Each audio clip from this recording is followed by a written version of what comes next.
ImoStory, en partenariat avec JD2M, votre expert en fiscalité dédié à la location meublée. Bonjour à tous, merci d'être là pour un nouvel épisode d'ImoStory. Je vous rappelle que c'est le seul podcast immobilier qui traite des parcours de vie des gens qui font l'immobilier. Et aujourd'hui, cet épisode est sponsorisé par JD2M, votre expert en fiscalité dédié à la location meublée. Économisez sur vos impôts locatifs grâce au régime réel. JD2M vous accompagne dans vos déclarations de revenus LMNP. JD2M, c'est surtout une solution en ligne fiable et accessible avec aujourd'hui plus de 45 000 propriétaires utilisant ces services. Louise, bonjour. Bonjour. Comment vas-tu ? Très bien. Et toi ? Ça va très bien. Je suis très heureux de te recevoir pour ce podcast. Je reçois beaucoup de professionnels dans l'immobilier, des diagnostiqueurs, des experts judiciaires, des notaires. Mais alors là, le Graal, l'avocat immobilier. Alors, avant qu'on parle de ton parcours et ce que tu fais au quotidien, il y a plusieurs thématiques qu'on va aborder aujourd'hui. Louise, est-ce que tu peux te présenter en une petite minute ? Alors oui, très rapidement. Donc je suis Louise Bargiban, avocate en droit immobilier. Donc j'exerce à Lille. Je suis avocate donc en droit immobilier et de la construction. Donc je conseille des clients particuliers ou professionnels sur toutes leurs problématiques de droit immobilier et de la construction. D'accord. Et je suis également depuis récemment mandataire en transactions immobilières. Donc c'est-à-dire une activité un petit peu agent immobilier version avocat. C'est-à-dire que je peux aussi en accessoire, lorsque le dossier s'y prête, commercialiser également le bien immobilier. Ça y est, les avocats nous attaquent. Pardon. Blague à part. Louise, j'imagine que tu as débuté tout de suite par des études de droit. C'est pas une reconversion, c'est vraiment un métier sur lequel tu t'es orienté directement. Tout à fait. J'ai un profil tout à fait classique. Ouais. Licence de droit, master de droit, concours d'avocat, école des avocats, le classique. Le barreau, tout ça. Dans ta famille, des avocats ? Non. De l'immobilier ? Pas spécialement non plus. D'accord. Ok, donc tu viens, même frères et sœurs, non. Tu es la Non. seule à aller dans Tout à cette fait. direction. D'accord. Qu'est-ce qui te motive à aller au départ dans cette direction ? Parce que déjà, c'est très très dur de passer les différentes étapes et notamment le barreau. J'ai le parrain de mon fils qui est avocat et je vois l'engagement et le nombre d'heures qu'il a passé. Qu'est-ce qui t'a motivé dans un premier temps à te lancer dans cette activité ? Alors, moi, j'aimais la profession d'avocat, de ce que je connaissais par rapport au genre humain, c'est-à-dire défendre le genre humain dans toutes ses facettes. Alors, j'ai pas mal évolué, puisque au départ, c'était un petit peu le cliché. Je voulais être avocate pénaliste. D'accord. Et puis finalement, quand j'ai fait des stages en droit pénal, je me suis aperçue que c'était pas mon truc. On parlait souvent de personnalité, un peu moins de droit. Bon, les pénalistes n'aimeraient pas entendre ça, mais c'est pas toujours le cas. Mais en tout cas, pour pas mal de dossiers. Et moi, j'aimais vraiment le droit. Et c'est ce qui m'a amené au droit immobilier, qui est un droit particulièrement technique. C'est pas en regardant des films américains que tu t'es dit... Pas non. du tout. Tom Non. Cruise dans ce film-là. Non, rien à voir. Non. D'accord. Le droit immobilier, puisqu'on a... c'est un peu comme les médecins derrière les spécialités. Je résume, je condense. Pourquoi l'immobilier ? Pourquoi pas dans ce secteur ? C'est un secteur qui est très vivant, qui me parlait, où encore une fois, j'aime le droit et le côté rigueur juridique du droit immobilier avec les délais, les procédures à respecter, me plaisait beaucoup. C'est une activité où tu sens que vous êtes de plus en plus sollicité. C'est quoi la tendance de ton marché, de ton secteur ? Oui, tout à fait. On est très sollicité. Alors, il faut savoir qu'on a été énormément sollicité pendant la période Covid en immobilier. Et puis, post-Covid, il y a eu un petit peu cette petite crise immobilière. Et à ce moment-là, moi, mon cabinet s'est développé également en droit de la construction, puisque les personnes, au lieu d'acheter un bien immobilier, avaient tendance à faire construire une extension, rénover leur maison. D'accord. Et là, on a également beaucoup de litiges en construction, des abandons Quand tu dis de que chantier. grosse activité pendant le Covid, c'est pourquoi ? Alors, il faut savoir qu'il y a eu beaucoup de visites, un petit peu en visio, etc. Il y a eu, en tout cas à Lille, alors moi j'ai eu un parcours un petit peu particulier parce que j'ai exercé d'abord en tant qu'avocate à Lille pendant 6 ans. Ouais. Je suis partie 2 ans à La Réunion parce que j'avais envie d'une petite expérience au soleil. À l'île de la Réunion. C'est ça. Blague des Lillois. Et je suis rentrée et j'ai décidé de créer mon cabinet en droit immobilier. Et bon, pas trop de chance parce que Covid. Et à ce moment-là, je me suis dit bon, il faut profiter de cette période un petit peu temps suspendu pour communiquer, développer. Et puis l'immobilier a explosé puisqu'à Lille et puis un peu partout, on était bloqués chez nous. On voulait tous un petit jardin plutôt que être dans un petit appartement. Et il y a eu énormément de rétractations également par la suite, des rétractations hors délai. Je me souviens d'une anecdote où mes clients, personnes âgées, malades, n'avaient pas pu aller à la poste parce qu'on avait déconseillé de sortir à cette époque-là, donc n'avaient pas pu envoyer le courrier recommandé de rétractation.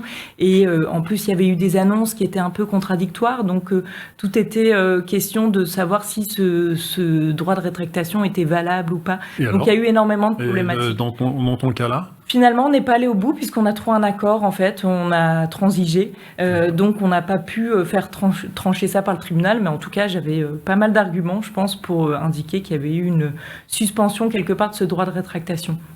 quand on vient te voir, est-ce que... Parce que c'est le métier d'avocat, quand on est simple particulier, enfin, je ne parle que pour ma personne, mais il y a quand même une image assez distante par rapport à une population classique, par rapport à un individu classique. Ça reste du droit, c'est carré, il y a une image, il y a une représentation aussi de la justice. Voilà, ça peut faire peur aussi quelque part. Et il y a une espèce d'inconnu autour de ton métier. Est-ce que les gens viennent te voir naturellement ou c'est sous l'impulsion de leur assurance, notamment, comment on appelle ça, une assurance Protection juridique. Comment les gens viennent te voir ? Ça peut être bouche à oreille, ça peut être effectivement l'assurance de protection juridique, ça peut être de la communication parce que effectivement ils se retrouvent confrontés à un sujet que j'ai évoqué dans un de mes articles puisque j'essaie de publier quelques articles pour vulgariser le droit. Bien sûr. Donc ça peut être un petit peu par tous ces leviers distincts. D'accord. En 2019, tu as fondé ton cabinet, LBA Avocat. Qu'est-ce qui t'a poussé à franchir le pas entre je suis collaboratrice dans un cabinet, j'ai même mon parcours classique, à je prends le risque quand même à monter mon cabinet. J'avais un certain besoin de créer un cabinet à mon image, un certain besoin aussi d'encore plus d'indépendance, de cohérence. Je voulais être maître de mes dossiers, de la stratégie, maître de mes clients, choisir aussi mes clients. D'accord. J'avais envie de tout ça. Les clients, c'est qui aujourd'hui ? C'est les particuliers, les entreprises ? Les deux, particuliers, entreprises. Je peux avoir des marchands de biens, ça peut aller des particuliers classiques qui vont acheter un bien immobilier, qui vont décider de se rétracter. Ça peut être les vendeurs qui ne veulent plus vendre. Ça peut être un particulier face à un promoteur immobilier. Ça peut être un marchand de biens, une entreprise en construction qui est assignée pour des désordres en expertise. Comment d'ailleurs tu travailles cette notion d'expertise du bâtiment ? Parce que toi, tu as une expertise rédactionnelle, de compréhension des textes, de l'application de ces textes par rapport à une situation. J'essaie de vulgariser volontairement. Mais après, il y a le terrain, le bâtiment, il est comme ça nécessite une vraie expertise. Comment est-ce que toi, tu vas sur ce terrain-là qui, au départ, n'est pas forcément un terrain naturel ? Parce qu'il faut que tu aies quand même une appétence pour tout à fait. Le terrain. Il faut quand même avoir une certaine curiosité, ça c'est important. Mais après, il faut savoir aussi, surtout, j'ai envie de dire, bien s'entourer. Parce que moi, j'ai des experts privés avec lesquels je travaille, puisque chacun aussi a son rôle. Il ne faut pas non plus mélanger, tout mélanger. Je n'ai pas le même niveau d'études qu'un architecte, donc la même technicité du bâtiment. Même si on a certains réflexes à force avec des dossiers qui peuvent être un peu similaires.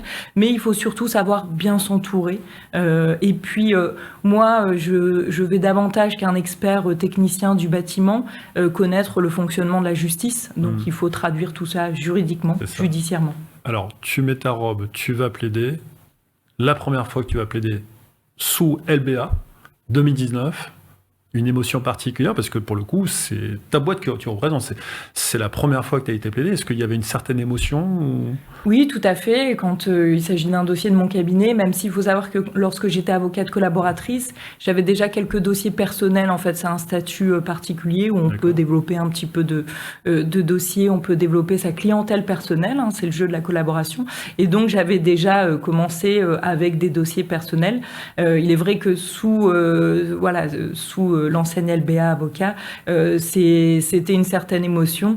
Mais j'ai envie de dire, chaque dossier, chaque plaidoirie, hein, même si il ne faut pas limiter la profession d'avocat aux plaidoiries, puisqu'il y a un travail très important en amont, écrit en fait, mais chaque dossier est important.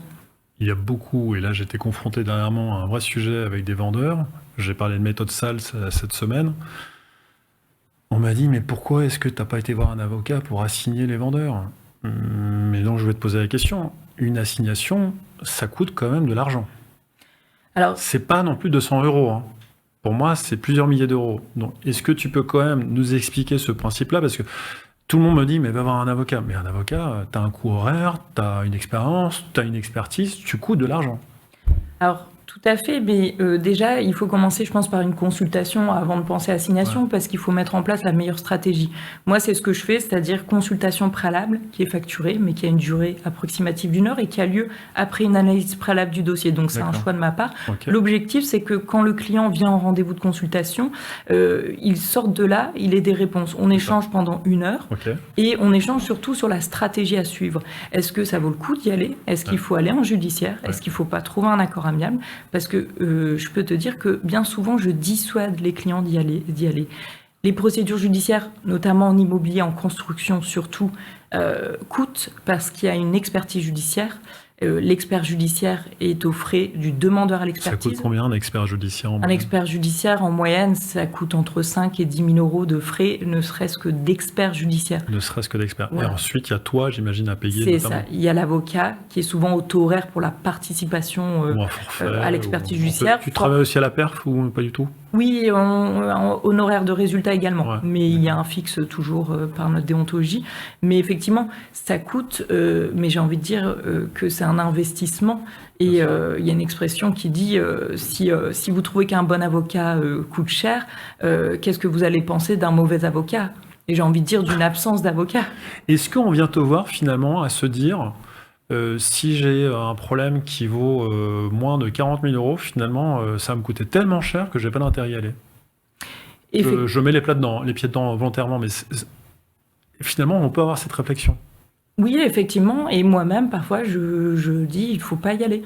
On peut essayer de faire une conciliation, on peut essayer de trouver un accord amiable, mais il ne faut pas y aller. Et j'ai même souvenir de clients qui sont venus me voir en consultation. J'ai déconseillé d'y aller puisque le dossier n'était pas bon, parce que moi, j'évalue à chaque fois les forces, les faiblesses du dossier. Ils ont quand même décidé d'y aller. Ils sont revenus me voir après en me disant, en tout cas, merci, vous étiez honnête, parce qu'on a pris un avocat. Ça nous a coûté, on a tout perdu. On a perdu également les frais d'avocat, mais les frais d'avocat adverses, hein, puisque normalement, quand on perd un procès, on est condamné à une somme pour les frais d'avocat adverses. Donc, ils m'ont dit... Parce que je vais demain pour assigner, je travaille avec toi. Pendant, j'imagine qu'il y a un jeu de ping-pong pour arriver à la premier jeu de réponse de la part du tribunal. Le terme est peut-être pas le bon, mais il y a un espèce de ping-pong entre... Nous, défenseurs, ou au contraire, on est deux parties adverses. Il y a la partie, l'autre, qui est potentiellement accompagnée d'un avocat. Il y a un jeu de ping-pong rédactionnel qui peut faire 2, 3, 4 jeux de ping-pong pour arriver à une finalité et la décision du tribunal. C'est ça. Suite à ça, j'imagine que si tu perds ou tu gagnes, c'est pas la même histoire en termes de gains.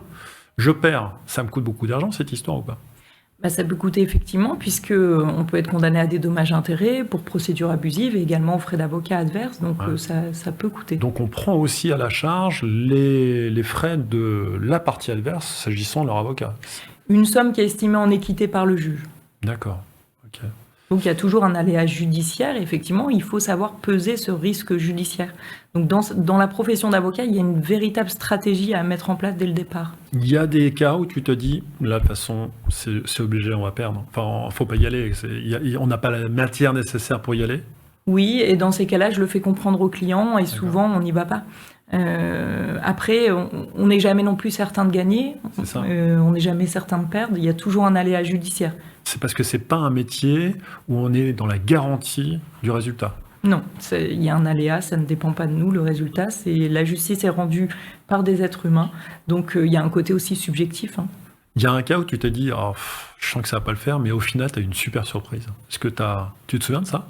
Alors, j'ai eu un cas où j'ai eu des doutes sur le fait de gagner, puisque c'était un client marchand de biens qui achetait un immeuble à un particulier. D'accord. Et les juges sont quand même assez sévères envers les marchands de biens. Il y a eu un vice du consentement à mon sens, puisqu'il y avait eu un défaut d'information. Et on a gagné, on a fait annuler une promesse de vente notariée, ce qui est assez rare en pratique. Ah oui. Donc j'étais très satisfaite de la décision et de me dire qu'il faut jamais penser et partir perdant. Ouais.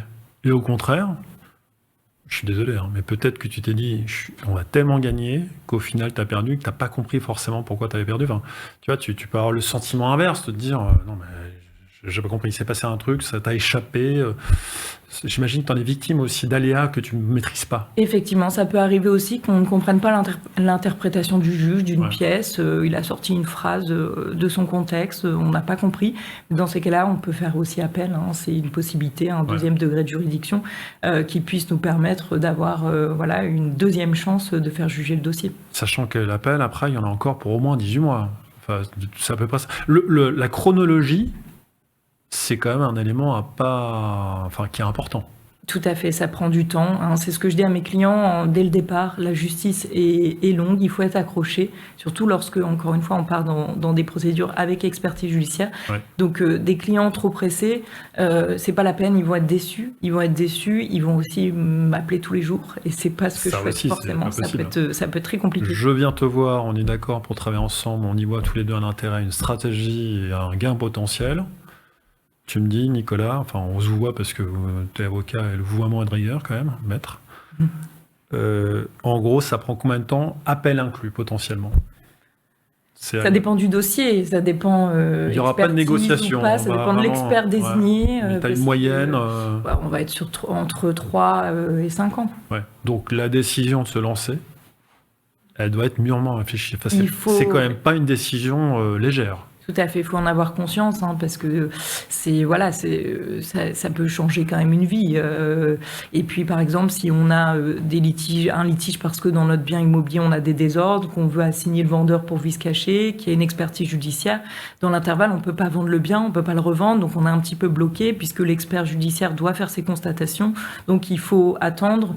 C'est un peu comme une scène de crime. Quand on commence à toucher, on ne sait plus qui a fait quoi. Donc, on est obligé de ne pas toucher, pas faire de travaux, pas faire de rénovation, faire du conservatoire, on fait du conservatoire, mais il ne faut pas... oui, parce que si ton expert judiciaire, il est nommé au bout de, 8 mois, et que lui-même, dans son emploi du temps, il va te faire un rendu, ne serait-ce qu'un an plus tard, ce qui peut être une moyenne d'ailleurs, ça veut dire que ton bien, tu ne peux pas le toucher pendant quasiment 2 ans. Il doit rester en l'état. Alors, quasiment, non? Ouais, ce qu'on peut faire quand même, c'est qu'on peut se faire autoriser à effectuer les travaux urgents dès la première réunion d'expertise. D'accord, ok, très bien.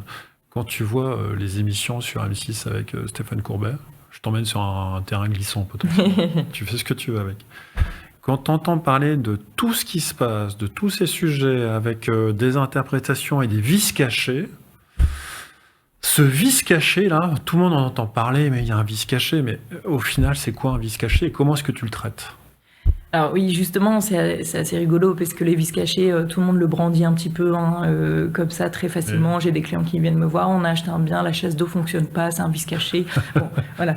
Il faut relativiser. Moi, justement, le droit, c'est pas une science exacte, mais c'est quand même une science juridique. Donc, il y a un syllogisme juridique, il y a des conditions bien précises à respecter. Donc, je rappelle les conditions du vice caché. Donc, déjà, est-ce qu'on est dans un désordre qui était apparent ou pas, parce que s'ils nous disent qu'ils l'avaient vu, mais bon, c'est déjà ça peut pas être du vice caché, sauf s'ils en avaient pas connaissance dans l'ampleur. Bon, ça c'est des subtilités. Est-ce que ça rend impropre à son usage, hein, ou c'est-à-dire que voilà, si c'est juste une petite chasse d'eau qui fonctionne plus, bon, ça va pas rendre impropre à son usage le bien immobilier, hein, c'est pas un désordre assez grave. Et puis est-ce que c'était antérieur à la vente, donc à défaut c'est la faute à pas de chance, et puis, il faut le donc prouver. ça ne fonctionne pas. Et il faut le prouver. C'est surtout une question de preuve, et la preuve, parce que souvent dans les actes notariés, il y a justement une clause d'exonération des vices cachés qui peut choquer un petit peu, c'est-à-dire une clause qui dit Raconte-nous, je ne garantis on pas. revient sur ce point-là, vas-y, reviens. Dans les actes notariés, il y a une clause qui vient dire, qui est dans 95% des actes notariés, je ne garantis pas les vices cachés. Et mes clients sont un peu étonnés, sauf, donc il y a des exceptions, je suis professionnel de l'immobilier, je garantis les vices cachés, ou je suis de mauvaise foi, j'en avais connaissance. Et la preuve la plus difficile à apporter, c'est justement cette mauvaise foi. C'est prouver la connaissance antérieure. Alors ça peut être fait par des attestations du voisinage, ça peut être fait parfois on peut aller chercher sur Google Maps, par exemple des extensions qui ont été créées parce que le vendeur va nous dire que non, il n'a pas créé l'extension pour pas être dans la décennale, etc. Ça peut être, il y en a certains qui font appel à des détectives. Bah oui, c'est la question que j'allais poser. Oui, on peut. Tu fais ça t'arrive ou pas? Alors moi, pas vraiment. Pour moi, la reine des preuves, ça va être quand même l'expertise, parce qu'on peut avoir des surprises. Hein. Ça peut arriver que des personnes et même parfois nos propres clients nous disent non, mais j'ai jamais fait de travaux, j'ai pas touché ce bien, je n'ai pas connaissance d'une infiltration. Et puis en fait, l'expert judiciaire fait un sondage destructif et puis on s'aperçoit que les rails de placo datent de l'année de possession des clients. Donc bon, là, on a des petites difficultés à essayer de comprendre ce qui s'est passé. Pourquoi ne pas passer par un expert indépendant plutôt que... Enfin, finalement, j'ai plein d'experts indépendants autour de moi. Pourquoi passer par un expert judiciaire lorsque l'on assigne ou quand on est dans un contentieux ? C'est la valeur probante parce qu'un expert privé, un expert d'assurance ou un expert indépendant, il va rendre un rapport d'expertise qui pourra être contesté puisque ce ne sera pas dans le cadre d'une procédure judiciaire avec le principe du contradictoire. Toutes les parties sont présentes avec leur avocat, leurs éventuels experts, avec toutes ces règles qui doivent être respectées pour que le rapport d'expertise ait une valeur probante qui soit quasiment parfaite. C'est-à-dire qu'après, c'est la preuve un petit peu infaillible. L'expert judiciaire, il a un caractère neutre qui est représentant de la loi. Il y a un peu ça, quoi. Tout à c'est fait. lui qui représente le tribunal. Il prête serment, il est désigné par le juge, hein, il est désigné par le tribunal. Hein. Il n'est pas plus pour l'un ou pour l'autre, il donne sa vérité à lui. Tout à fait. Il donne un avis technique sur une mission bien précise qui est déterminée par le tribunal. Même si je suis en assignation et que je demande l'intervention d'un expert judiciaire, même si c'est moi qui le paye. Alors, c'est le demandeur. Parce qu'il y a quand même ce caractère, je vais dépenser 5 000, 10 000 euros sur un expert judiciaire, mais j'apprends qu'il a un caractère neutre. C'est double sanction potentielle. C'est je paye pour voir potentiellement du négatif. En fait, c'est j'avance des frais, puisque par contre, à la fin, si on gagne son procès, donc souvent, lorsqu'on a un bon rapport d'expertise, un rapport d'expertise qui est favorable, on a quand même des grandes chances de gagner le procès, puisque après le rapport, c'est pas l'expert qui tranche, hein, l'expert il donne un avis au tribunal. Mais si on a un bon rapport d'expertise, qu'on gagne le procès, la procédure au fond, le perdant est condamné également aux frais d'expertise. Donc c'est lui qui va payer in fine les frais d'expertise. J'ai toujours appris qu'un avocat était avant tout un conseil. C'est-à-dire que c'est la personne qui engage le sujet, c'est-à-dire qui fait appel à un avocat, qui est responsable de son projet. Et tu n'es qu'un conseil, au même titre qu'un architecte est qu'un conseil, qu'un agent immobilier est qu'un conseil, qu'un fiscaliste est un conseiller. Comment tu vois les choses par rapport à ça? Est-ce que tu leur dis que clairement, toi, tu vas être apporteur de conseils et pas forcément d'être décisionnaire des suites du dossier, quoi. Tu vois ce que je veux dire? Oui, tout à fait. L'objectif, c'est on parle de ce qu'on connaît. Donc moi, je connais le fonctionnement de la justice, le droit, et à partir de là, je vais conseiller stratégiquement, encore une fois, les clients sur la procédure à mener, la meilleure procédure, ou l'absence de procédure, l'accord amiable, la négociation. Mais ton client, il est conscient que c'est lui qui va appuyer sur le bouton à la fin, quand même? Oui. Parce que c'est important, je trouve. J'ai l'impression que plus on avance, il y avait une conférence il y a quelques semaines sur l'absence d'effort de la population, cet effort qui est de plus en plus faible chez les nouvelles populations, les nouvelles générations qui arrivent. Aujourd'hui, on a l'impression qu'on se repose trop sur des experts, alors que nous-mêmes, on a potentiellement notre mot à dire. Qu'est-ce que tu penses de ça ? Oui, mais on n'a pas forcément les compétences. Alors moi, justement, les clients, souvent, voilà, je leur indique qu'ils sont décisionnaires. Je leur ai présenté les avantages, les inconvénients, les forces et faiblesses du dossier. Et ils me disent, mais vous feriez quoi à ma place ? C'est ça. Et je trouve justement que c'est un peu rude, les avocats qui répondent, je suis pas à votre place, à vous de décider. Moi, justement, je réponds en disant, écoutez, je pense qu'il y a matière à, je me positionne, mais c'est à vous de décider. Mais j'aime bien quand même me positionner parce qu'on est avocat. Et en même temps, tu as ton chiffre d'affaires, entre guillemets, quand même. À faire tourner, tu as la boutique, quand même. Oui, mais... Parce que ça te coûte cher, quand même, un cabinet. Oui, tout à fait, mais en même temps, ça coûte plus cher de perdre des dossiers, d'avoir mauvaise réputation. Tu es également maman. J'ai vu sur ton téléphone. 2 enfants ? 2 enfants. 2 enfants. Je suis curieux. Comment tu gères ce métier qui est quand même potentiellement assez masculin ? On est dans l'immobilier, les marchands de biens, les promoteurs, la construction... en face de toi. Alors, les particuliers, c'est peut-être différent, mais ce milieu professionnel, c'est quand même à minima 80% de masculin, je pense. Tu me diras si c'est pas le cas. Comment tu fais pour t'intégrer dans ce milieu ? Alors, toi-même, tu es une femme, tu as 2 enfants, il y a un petit contraste, quoi. Alors c'est parfois un petit peu sport, effectivement, et puis j'ai envie de dire, il faut savoir se faire respecter, puisque tout au début, on ne se fait pas forcément respecter, et même de certains experts. Tu t'es retrouvé dans une situation où tu as senti clairement ou parfois j'ai senti, ou même des clients qui me demandaient, ce qu'ils ne demandaient pas à d'autres confrères, vous avez combien d'années de bar, ce qu'ils ne demandaient pas à mon... co-collaborateur de bureau. Et effectivement, il faut savoir se faire respecter, mais ça, si on a un discours clair, transparent... T'as l'impression de travailler plus que les hommes sur certains aspects ? Au début. Je dirais que maintenant, avec l'expérience, plus forcément, mais au début, on est obligé d'en faire plus. Ah oui, d'accord. Comment tu gères tes enfants ? Parce que le métier d'avocat, moi, je le vois avec le parrain de mon fils. Si on le voit une fois dans l'année, c'est un miracle. Il bosse le week-end. Il bosse jusqu'à 3h du matin. Il a 36 clients. D'ailleurs, tu as même l'impression que potentiellement, tu n'es pas son client préféré parce qu'il a ça de pile. Tu peux te demander, non mais il répond pas parce que je suis pas son client prioritaire. Enfin, c'est un métier où l'engagement est complètement fou. Oui, tout à fait. C'est un métier quand même de passion. Il faut aimer. Tu comptes pas tes heures. Voilà. Mais en même temps, c'est une chance aussi. Moi, je me lève le matin, je vais déposer mes enfants à la crèche ou à l'école et je suis ravie d'aller travailler. Alors c'est quoi tes horaires, toi, quand tu débutes ta journée ? Moi, depuis justement que j'ai eu 2 enfants, avant, je faisais 70 heures semaine. Je bossais vraiment beaucoup, soirée, week-end. Depuis que j'ai eu mes enfants, j'ai décidé de poser des limites. Donc, je vais faire 9h, 18h. Et puis, avec quelques libertés, ce qui est une chance lorsqu'on n'est pas salarié aussi. Mais je ne bosse quasiment jamais. T'as ton taux horaire ou finalement tu t'es dit pourquoi gagner de temps alors que finalement je veux trouver mon équilibre différemment ? Enfin, c'est quoi les réflexions que tu as eues par rapport à ça ? J'ai été plus exigeante dans le choix des dossiers. Donc effectivement, et ça c'est une chance quand on commence à développer un petit peu, on commence à avoir une petite réputation dans certains dossiers, dans certaines matières. Et à partir de là, on peut choisir davantage et effectivement, on pose des limites. On pose des limites pour essayer de trouver quand même cet équilibre vie personnelle, vie professionnelle avec 2 enfants. Ben oui, pas évident. Ce truc-là, le téléphone, là, les emails, parce que je pense que les avocats, d'ailleurs, on peut en parler. Vous modernisez de plus en plus, vous répondez aux textos ou c'est uniquement par email ? Alors, moi, je suis pas forcément fan... Les notaires, c'était un peu le même sujet la dernière fois. Oui. Moi, je suis pas forcément fan de la communication de mon numéro personnel aux clients parce qu'il peut y avoir des débordements, justement, de clients qui vont...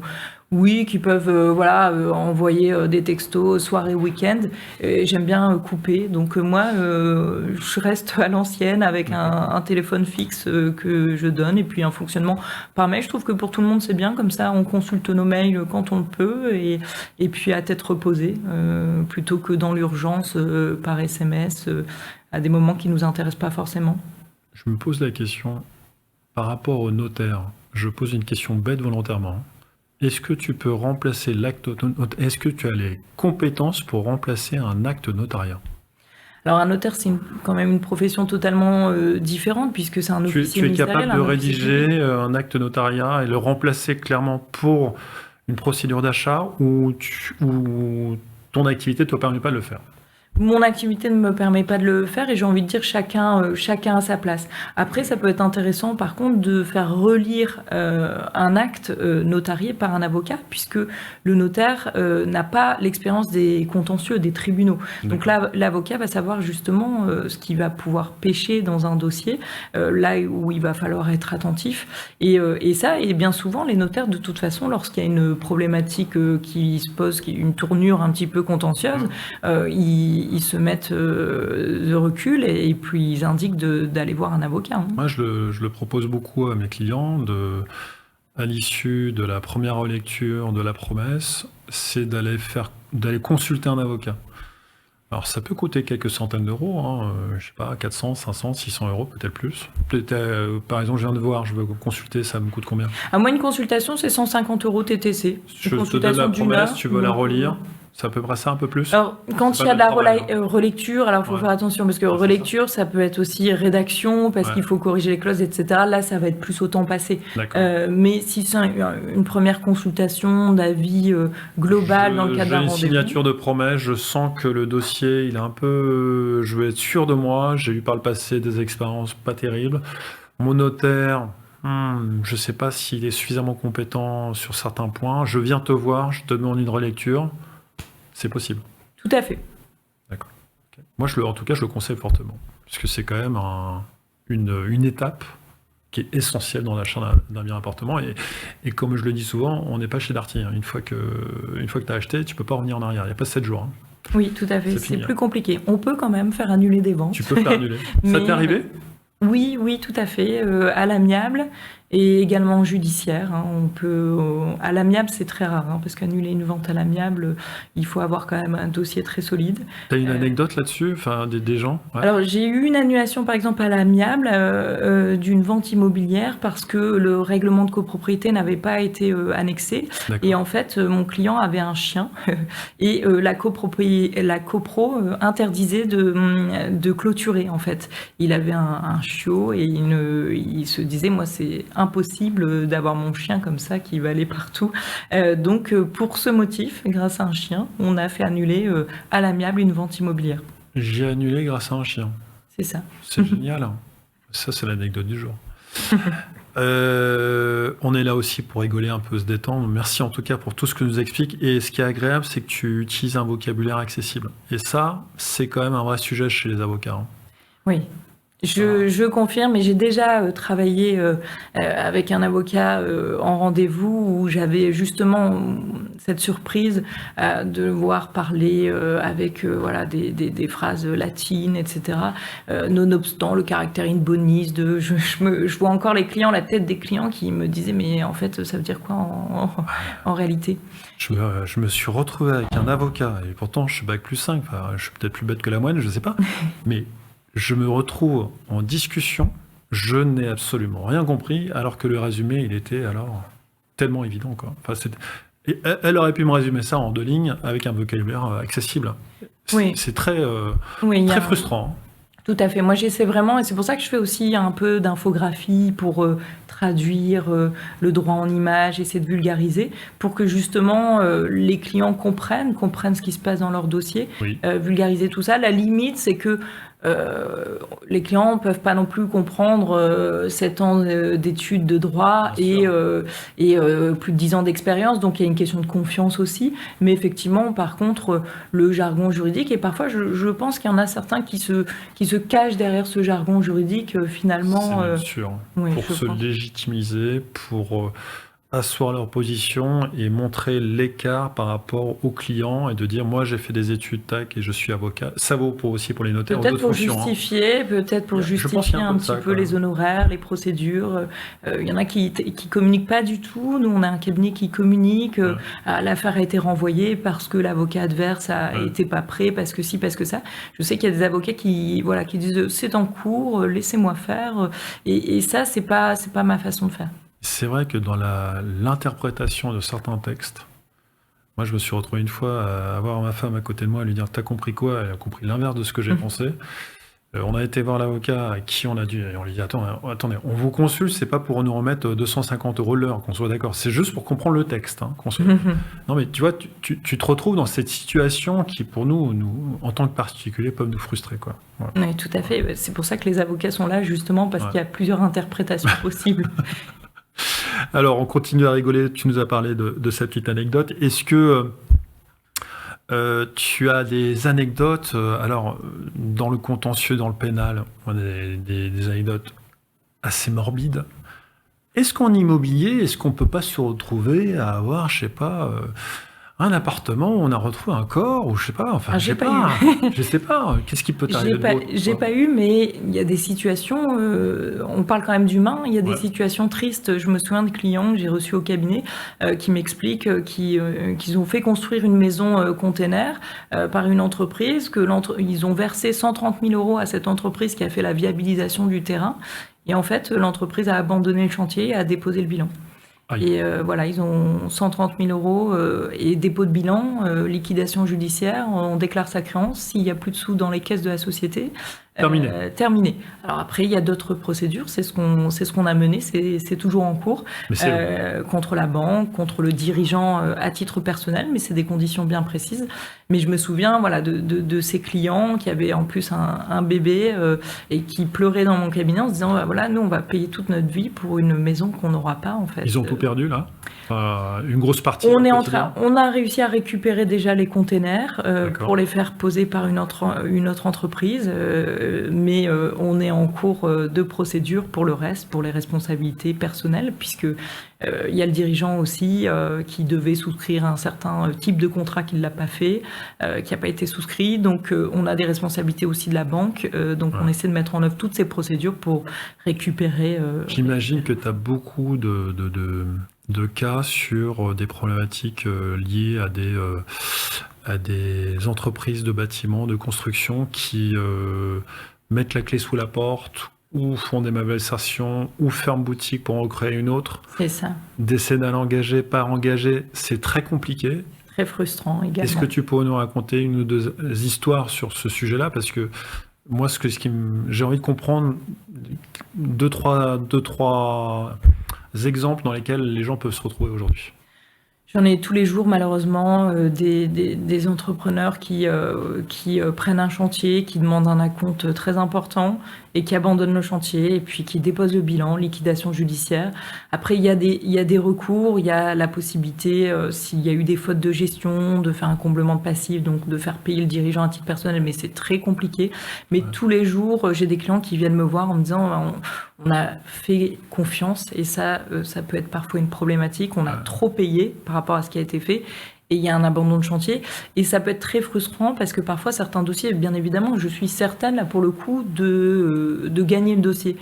Sauf que c'est très bien d'avoir une belle décision de justice, mais si en face, in fine, la société n'existe plus ou la personne est insolvable, on en fait quoi? Ça ne sert à rien. C'est pour ça qu'il faut être pragmatique dès le départ et faire les procédures adaptées pour ne pas ajouter des procédures qui vont durer dans le temps et qui vont être inutiles. Se dire que ça va être impossible de retrouver l'argent, dès le départ, on peut se le dire. Tout à fait. Est-ce que tu penses qu'il y a beaucoup... Moi, je vais te dire un truc. J'étais choqué, j'aime pas trop ce verbe, c'est trop... J'ai l'impression d'être un teenager. Ce qui me perturbe beaucoup aujourd'hui, c'est que je vois beaucoup de chefs d'entreprise dans la construction, dans le bâtiment, qui prennent l'argent, ne vont pas au bout, ferment la boutique, et on sait qui ils sont. Ça ne va pas les empêcher de rouvrir une boutique en parallèle et de ne pas être inquiétés. Mais j'ai l'impression qu'il y a des milliers de cas comme ça, des milliers de gens dont c'est le sport. Je fais les travaux, j'encaisse l'argent parce que j'ai dit à la personne « Donnez-moi tout de suite 70% d'acompte », alors que clairement, c'est peut-être pas comme ça qu'il faut faire. Je prends l'acompte, je fais un minimum de travaux, je garde, 30 000 €, je fais une boutique et je réouvre une autre boutique et je suis pas attaquable. Tu penses quoi de ça? Oui, effectivement, je le déplore. C'est extrêmement frustrant. On va pas se mentir, c'est une réalité aussi. C'est un sport, tu trouves?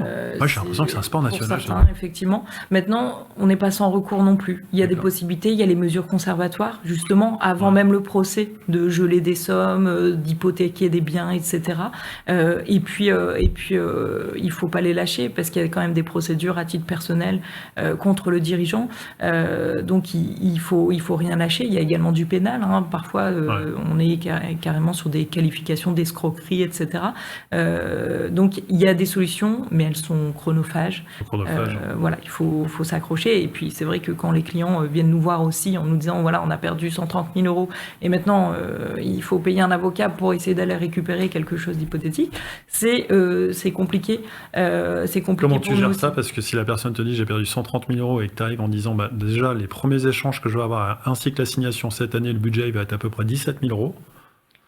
C'est à peu près ça aussi la réalité de tes échanges, j'imagine, avec tes clients. C'est pour ça que l'objectif, c'est la transparence, de leur faire comprendre aussi que c'est contraignant. Et puis après, on s'adapte aussi. Hein. C'est dans notre déontologie d'adapter les honoraires en fonction de la situation, en fonction du dossier. La capacité des personnes. Et puis, il y a quelques dossiers, moi, pour lesquels j'aime intervenir, alors pas pro bono, mais avec des honoraires qui vont être plus light, avec un honoraire de résultat qui peut être plus important aussi pour compenser, et puis qui vont permettre de rééquilibrer un petit peu le rapport de force. Parce qu'il y a des dossiers, on en fait un petit peu aussi une affaire de principe. Est-ce que tu renvoies sur une collaboratrice où son taux horaire est peut-être plus faible aussi? C'est une solution? Ça peut être une solution aussi pour certains dossiers où les enjeux sont faibles, où moi je recommande de ne pas y aller parce que parfois je le dis clairement, les enjeux c'est le coût de mes honoraires que vous n'êtes pas sûr de récupérer in fine parce qu'il y a un aléa judiciaire. Donc si vous voulez absolument y aller, je peux vous donner les coordonnées de quelqu'un qui fonctionne avec des honoraires un petit peu plus bas.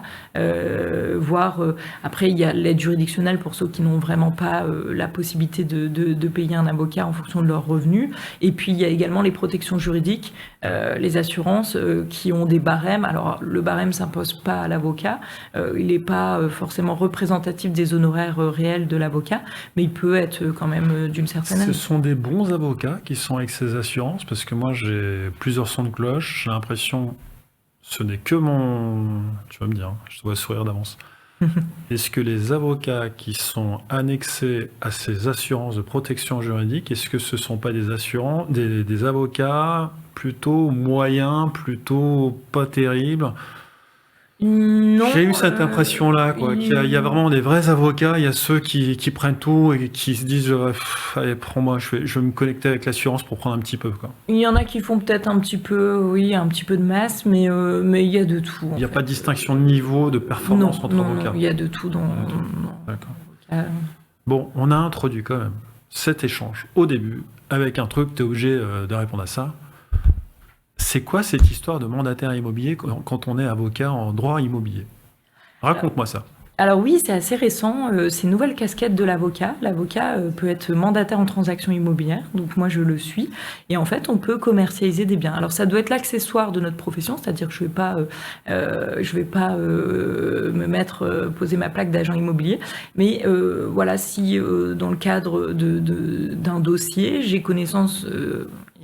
et j'en ai puisque je suis en droit immobilier, d'un bien immobilier que les clients souhaitent vendre, je peux me charger de cette commercialisation et je trouve que l'avocat, je prêche pour ma paroisse, mais est plutôt bien placé puisque on connaît le droit, on connaît les clauses qui pêchent, on connaît les tribunaux, on peut sécuriser la transaction, on a aussi un réseau de diagnostiqueurs, d'experts, etc. lorsqu'il va y avoir des sujets. Donc on peut le faire, je le fais. Alors je le fais souvent, vous l'avez compris, lorsque le bien est un petit peu à problème, lorsque par exemple le bien est occupé par une personne qui paie plus son loyer, il va falloir l'expulser et puis mener la vente en parallèle de tout ça, donc on va faire toutes les procédures, ou alors le bien a été livré, c'est un bien neuf acheté en VFA et puis finalement avec tout le retard de livraison qu'il y a eu, le client souhaite plus le garder, souhaite le vendre. Et Et puis, il y a des désordres, il y a des garanties dans ces achats neufs qu'il faut mettre en œuvre, la garantie des vices et défauts apparents, la garantie biennale, tout ça. Et pour mettre en œuvre tout ça, je propose un package, en fait, de me charger source, de ça. En fait, à partir du moment où tu es la source du bien immobilier, et de tout son cadre juridico-personnel, etc., qui incombe au sujet, derrière, tu peux dire, et potentiellement, si vous voulez le vendre, j'ai la casquette pour le faire. C'est ça, tout à fait. Et puis, ça peut intéresser des personnes. Tu viens pas frapper à chaque porte pour dire, je suis mandataire IMO. Non, tout à fait. C'est l'accessoire. C'est vraiment l'accessoire. Donc, ça va être souvent, en tout cas, moi, je rencontre souvent des problématiques sur les biens avec des clients qui me disent, en fait, je voudrais le vendre, mais il y a trop de problèmes sur ce bien. Donc, un agent immobilier, il va pas vouloir me le vendre ou il va me le brader. Moi, je dis, bon, je peux m'en charger et justement, on va faire le nécessaire pour que ce soit pas bradé, puisque je vais m'engager dans des procédures pour que ce soit pas. Attention, tu commences à avoir un discours d'agent immobilier. Est-ce que tu as adossé un réseau en particulier? Comment ça se passe pour être mandataire immobilier en tant qu'avocat à droit immo? Alors, c'est un réseau d'avocats. C'est un réseau d'avocats. Voilà, il y a quelqu'un qui a sa carte T et il a créé son réseau? C'est pas une carte T, puisque c'est vraiment bien distinct. C'est une activité de l'avocat. Donc, on doit se déclarer au barreau auprès duquel on est rattaché. Là, c'est nouveau, ça, cette activité? On le voit à côté notaire, on le voit chez vous maintenant? Tout à fait, c'est assez récent, c'est encore plus récent. Et les gens n'ont pas encore totalement le réflexe, avocat. Quand je leur explique, ils ont encore un petit peu de mal, mais parfois ils sont surpris et ravis parce qu'ils se disent, c'est vrai que trouver un agent immobilier qui accepte une telle situation, ça allait être compliqué. On a une expertise judiciaire en cours, justement, on est bloqué, on peut pas vendre le bien. Si, on peut le vendre et moi je me charge de la procédure en parallèle et sans brader le bien. Donc en gros, l'agent immobilier, il y a 20 ans, il était quasiment tout seul à pouvoir vendre ses biens immobiliers. Ils étaient à peine 40 000 en France. En l'espace de 15 ans, ils voient arriver tous les Uber, ils voient arriver les mandataires. Ils sont 90 000, je crois que cette année, un truc comme ça. Ils voient le PAP, le Bon Coin, ils voient le vendeur de melons, ils voient les gens sans diplôme. On a vu les notaires qui sont arrivés il y a 5-6 ans, un peu plus, un peu moins. Je sais pas, j'ai l'impression que les notaires ils sont capables de le faire un peu plus. Une dizaine d'années. Maintenant, on a les avocats. Tout à fait. Mais alors, nous comparer aux vendeurs de melons, c'est pas très sympa. Parce que non, mais moi, je me compare avec. Je suis dedans aussi. Parce que justement, l'avocat, il va avoir justement une posture, à mon sens, une position qui va être très intéressante parce qu'on a, encore une fois, cet aspect contentieux. Et j'ai envie de dire, qui de mieux placé, mais ça s'appelait pas forcément des agents immobiliers, mais qu'un avocat en immobilier pour commercialiser le bien, surtout quand il y a des problématiques qui se posent immobilières. Tu as la capacité de diffuser tes biens sur les portails immobiliers? Tout à fait. Ah oui, tu as un accès à ça. Avec, tu payes un forfait mensuel, tout ça? Non. Pour l'instant, c'est un site national qui a été créé avec les avocats mandataires en transactions immobilières. Puis après, en plus, tu ne payes pas? Tu payes pas ton petit forfait mensuel? Chez IAD, c'est 200 €. C'est pas le Bon Coin, etc. D'accord. Ok. Non, mais ça, c'est intéressant parce que cette démocratisation de la transaction, alors, ce qui est rassurant, c'est que quand on est notaire, agent IMO, expert immobilier, alors, quoique l'expert immobilier n'a pas le droit normalement de vendre des biens immobiliers, qu'on soit avocat, on est dans un cadre où on a une connaissance du bâtiment et des règles. Ça, c'est très rassurant. C'est ça. Quand je parle de fourre-tout et de marchands de melons, les poissonniers, c'est pareil. Les coiffeurs, tout ça, moi j'ai des expériences. Je me suis retrouvé en formation avec 6 coiffeuses, un seul numéro de téléphone. Bonjour madame, je voudrais visiter ce bien. Et en messagerie, il y avait écrit bienvenue chez Mozart, c'est 36 € la coupe. Bon, c'est ça l'immobilier en France aujourd'hui. Donc il y a une espèce de démocratisation qui fait que c'est un espèce de fourre-tout sans cadre. Et je ne comprends pas cette situation. J'ai l'impression qu'on fait tout pour aller à l'envers. Bref. Ça me... Bref. Je ne termine pas ma phrase. J'ai des petites questions pour toi encore. Tiens, j'ai des clichés. Est-ce que c'est facile d'attaquer en droit immobilier ou est-ce que c'est plus compliqué qu'on le pense? C'est technique, donc il faut avoir un dossier solide. C'est ce que je dis souvent, la justice n'est pas une question de vérité, c'est une question de preuve, donc il faut avoir des éléments probants au dossier pour convaincre. Et puis en immobilier et construction, la particularité sont quand même les délais. On a des délais couperés, donc il faut faire bien attention, parce que par exemple vice caché, si on veut assigner en vice caché, c'est 2 ans à compter de la découverte du vice. Donc voilà, il faut pas rater ce délai, parce que sinon le juge n'ouvre même pas le dossier. Irrecevabilité d'office de la demande. Donc il faut faire attention à tout ça, donc une certaine technicité et une certaine vigilance dans les délais. Je suis victime d'une malfaçon d'un artisan qui a mal fait les choses. C'est quoi mon premier réflexe demain ? Alors j'ai envie de dire de rassembler les preuves et puis de consulter un avocat, parce qu'on parle souvent de faire une mise en demeure. Effectivement, la mise en demeure, ça va être l'acte préalable. C'est quoi une mise en demeure ? Alors une mise en demeure, c'est un courrier, mais moi je n'aime pas indiquer qu'il s'agit d'un simple courrier, puisque à mon sens c'est un courrier qui doit être vraiment très précis, avec le rappel du contexte factuel, mais aussi les dispositions juridiques, jurisprudentielles applicables, et puis les menaces claires de procédure judiciaire, avec une sanction entre guillemets si la mise en demeure reste infructueuse. Donc la mise en demeure, c'est quasiment le dossier tel qu'il serait présenté, en tout cas moi, mon cabinet, on le fait comme ça, le dossier tel qu'il serait présenté au tribunal, pour bien faire comprendre à la partie adverse que on peut trouver un accord amiable, elle peut s'exécuter spontanément, amiablement, ou elle peut aussi ne pas répondre ou s'opposer, mais que si elle ne le fait pas, ça lui coûtera peut-être plus cher, certainement plus cher, avec les fondements qu'on va mobiliser au niveau juridique, judiciaire. Dans la chronologie, je suis victime de malfaçon, j'échange avec mon vendeur, potentiellement, on va dire ça comme ça, pour trouver un terrain d'entente. Deuxième étape, je vais consulter mon avocat pour ne serait-ce que la rédaction de la mise en demeure, parce que moi-même, je n'ai pas les compétences, c'est ça que tu es en train de dire ? C'est ça, parce qu'une mise en demeure bateau, voilà, je suis pas content, j'ai des désordres dans ma maison, c'est du vice caché, autant vous dire que ça n'a pas beaucoup d'impact.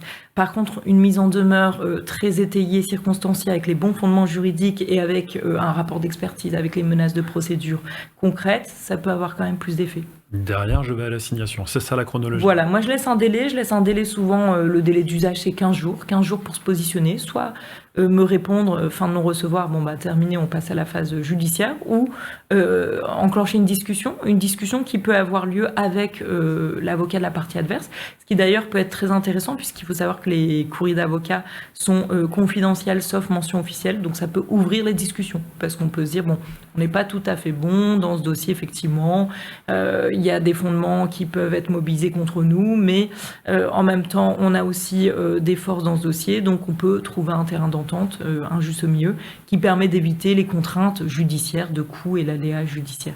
J'ai 2 questions pour toi, vraiment concrètes pour les gens, les particuliers.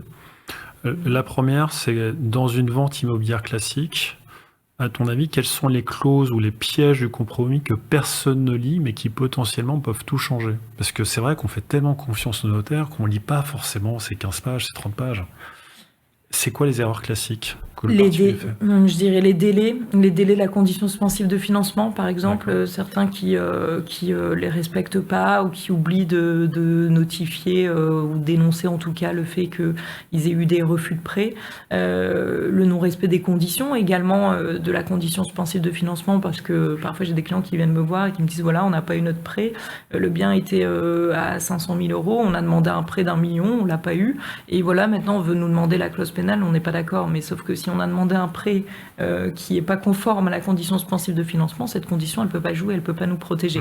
Donc ça va être vraiment vérifier cette clause-là, et puis également la clause travaux, puisque justement, il peut y avoir des travaux qui ont été faits qui sont de nature décennale, donc dans ces cas-là, il faut... C'est quoi une décennale ? Alors, les travaux de nature décennale sont les gros travaux qui vont toucher à la solidité. Et ces travaux, ils doivent être assurés en décennale, c'est obligatoire. Et parfois, on s'aperçoit que les assurances, soit la société n'était pas assurée en décennale, voire même, on a eu le cas dans certains dossiers, et certains notaires l'ont pas vu, que le propre assureur était une assurance low cost à Gibraltar qui a déposé le bilan. Donc, ça t'est arrivé, ça ? C'est arrivé. Alors dans ces cas-là, il faut savoir qu'on a quand même un recours contre le vendeur, qui est vendeur réputé constructeur, donc qui doit lui-même la décennale. Et ça, c'est des choses intéressantes à savoir, même si on sait qu'on perd le chance de bénéficier de facilités quand même de prise en charge par une assurance. Allez, on va terminer sur un petit cliché vérité, parce qu'on parle beaucoup, Louise, tous les deux. Alors c'est passionnant, hein. Mais je me connais, je te connais, je pense qu'on peut parler encore des heures. Alors, on va un petit peu d'humour. Quand on regarde certaines séries TV ou séries, certaines émissions télé ou séries, on a l'impression qu'on a signé en 5 jours, qu'on a gagné en 15 jours, que Tom Cruise va nous sauver. La réalité, tu confirmes, c'est plutôt quoi, entre 2, 3 ans, 4 ans. Il y a des procédures accélérées d'urgence qui peuvent être plus rapides, même si l'urgence avec la justice française est un petit peu relative. Ça peut être 3-6 mois. Mais en moyenne, on est sur quand même 1 an de procédure minimum et avec appel 3-4 ans de procédure judiciaire. Bon, il faut laisser les films dans la télé. Hein. On dit souvent qu'un avocat, ça coûte forcément une fortune. C'est vrai ou c'est faux ? Je reviens à ce que je disais tout à l'heure, c'est un investissement et combien coûte de ne pas consulter un avocat parfois j'ai des situations où justement les clients viennent me voir en me disant on nous a pas du tout dit ça, si on avait su, et après ils sont hors délai, on aurait consulté un avocat, on aurait pu récupérer la cause pénale, récupérer la garantie, budget, etc. Tiens, ça va peut-être t'intéresser. Un avocat, est-ce que c'est toujours dans le conflit ou est-ce qu'il peut aussi être dans la prévention et l'accompagnement ? Parce que c'est vrai qu'on a tendance à se dire je vais voir un avocat dans le cadre d'une situation délicate parce que j'étais victime de tel ou tel point. Est-ce que finalement je peux aller te solliciter pour un accompagnement différent, à être moins dans le conflit ? Oui, tout à fait. De toute façon, l'avocat va être là pour conseiller sur les actes. Donc, on est parfois sur un projet d'acquisition, de vente. Donc, on n'est pas forcément dans le conflit. Et puis, encore une fois, l'avocat va être là pour être... en tout cas, moi, c'est ce que je fais, être pragmatique et dire parfois, le conflit, il ne faut pas y aller, il faut trouver un accord amiable. Tu sais qu'on parle beaucoup d'IA depuis 2 ans. J'ai échangé avec pas mal d'avocats en droit immobilier qui me parlent eux-mêmes de leur propre IA. Il y a Chat, mais il y en a d'autres, il y en a 25 autres. Il y en a qui sont propres au droit immobilier. Je sais que, tu me dis si je me trompe, je sais que tu enseignes aussi à l'université, que tu rencontres beaucoup d'étudiants. Nouvelle génération, est-ce que tu sens que leur approche du métier avec l'IA est complètement différente de ce que toi tu fais au quotidien ? Alors oui, un petit peu, il y en a qui l'utilisent mal parce qu'on peut l'utiliser de manière judicieuse et raisonnée, notamment au niveau rédactionnel, je trouve que ça peut être intéressant. Par contre, il y en a qui l'utilisent mal, d'autant que l'IA, on parlait de ChatGPT par exemple, au niveau droit, c'est pas du tout ça en fait. Par contre, toi, tu as un IA dans le droit. Il y a un IA dans le droit spécifique. Oui, de plus en plus, effectivement, il y a plusieurs sociétés qui proposent l'IA dans le droit, mais c'est pas toujours adapté au niveau recherche, jurisprudence, etc. Après, ça peut faire gagner du temps. Moi, je l'utilise un petit peu au niveau rédactionnel, mais au niveau recherche jurisprudentielle, pas encore. Je trouve que c'est pas au point. Les étudiants qui arrivent sur le marché, là, quand ils voient l'IA, ils te disent qu'ils sont un peu inquiets par rapport au métier de demain, ou pas ? Pas spécialement. Par contre, ils vont l'utiliser et parfois ne plus réfléchir, ce qui peut poser problème parce qu'encore une fois, le droit, le métier d'avocat, c'est une réflexion permanente, c'est une application d'un syllogisme et ça, si on pose la question à ChatGPT, on va pas avoir cette réflexion, on va avoir une réponse parfois totalement commune et binaire. Donc il faut savoir l'utiliser. Louise, merci pour tout ce que tu nous as raconté aujourd'hui. J'ai envie de terminer par 2 choses. Une anecdote rigolote, parce que tu m'en as donné qu'une. Et moi, ce qui m'intéresse, c'est une situation qui a marqué tes 15 dernières années de droit, 17, 18, je sais pas combien t'en es, une quinzaine. Ça, c'est mon premier point. Et deuxième point, ton état d'esprit actuel. Alors, une anecdote rigolote... Pas forcément rigolote, mais en tout cas, qui a marqué vraiment tes 15 dernières années. À un moment, tu t'es dit, ah oui, quand même. J'ai eu un dossier où mes clients avaient subi une annulation d'une vente immobilière, sauf qu'en fait, ils avaient oublié, entre guillemets, alors j'avais pas compris pourquoi, mais de récupérer le prix de vente. Donc ils avaient restitué la maison, mais ils n'avaient pas récupéré le prix de vente parce que leur avocat de l'époque leur avait dit, comme vous avez fait des travaux, etc., on va aller chercher un peu plus. Et en fait, ils se sont rendus compte... passé 10 ans, qu'ils n'avaient pas récupéré l'argent de cette vente, de cette annulation de la vente, alors que la maison, suite à un sinistre, n'était plus à leur nom, ils s'en sont aperçus. Et donc, ils sont venus me consulter en me disant, maintenant, on voudrait récupérer le prix de vente. Et là, moi, première chose, les délais.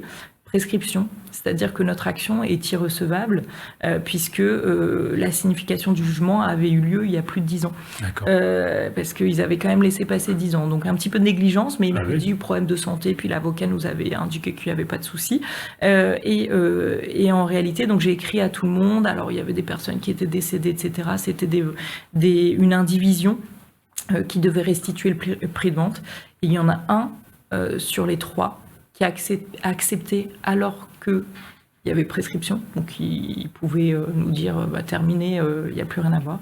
Moralement, et ça m'a choqué, mais en même temps ça m'a fait plaisir de constater qu'il y avait des personnes qui avaient une moralité dans le droit, au-delà des règles procédurales, qui a dit, on parlait quand même de 70 000 euros, il a dit, moi, voilà, moralement, ça m'embête de me dire que, alors je peux très bien dire comme les autres ont fait, que prescription et irrecevabilité de la demande, vous ne pouvez plus rien faire contre nous, mais moi je veux restituer moralement cet argent, et qu'il l'a fait. On a fait un protocole d'accord sur la base de la moralité. Donc j'ai trouvé ça super. Incroyable. Fou ça.